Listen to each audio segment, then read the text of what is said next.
쿠팡 김범석 의장 등이 국회 연석청문회에도 불출석 의사를 밝히자 정치권이 한 목소리로 비판하고 나섰습니다.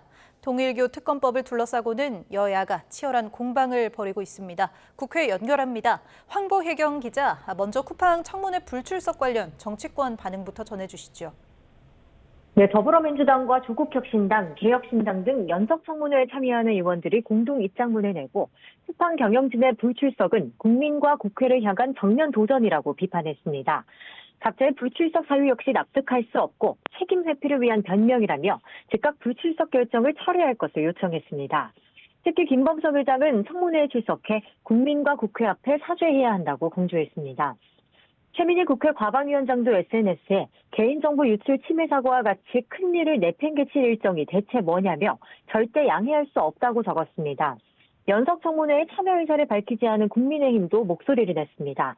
과방위 야당 간사인 국민의힘 최영두 의원은 쿠팡이 위기관리에서 역행하고 있다며 국내에서는 사안을 축소하면서 미국 증권거래위원회에 든 중대사고로 공시한 점을 문제 삼았습니다. 또 맹탕 청문회가 반복되는 것 아니냐는 우려 속에 민주당 김현정 원내대변인은 기자들과 만나 청문회가 미진할 경우 국정조사를 실시하자는 게 당 입장이라며 국민의힘에 협조를 요청했습니다. 2차 종합특검과 통일교 특검법을 둘러싸고 여야 대치 전국이 이어지고 있죠. 네, 민주당은 내년 임시국회에서 2차 종합특검법을 최우선 안건으로 처리하겠다는 의지가 분명합니다.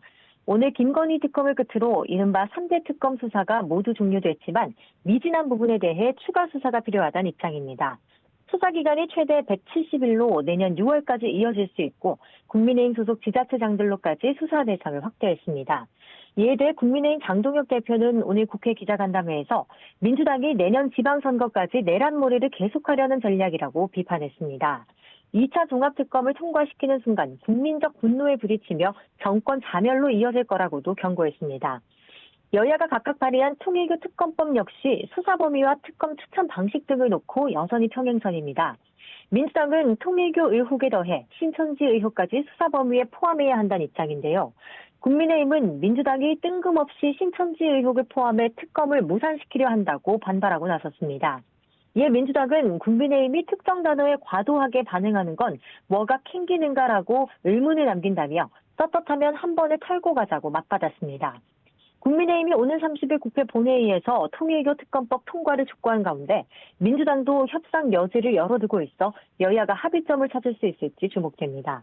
지금까지 정치부에서 YTN 황보혜경입니다.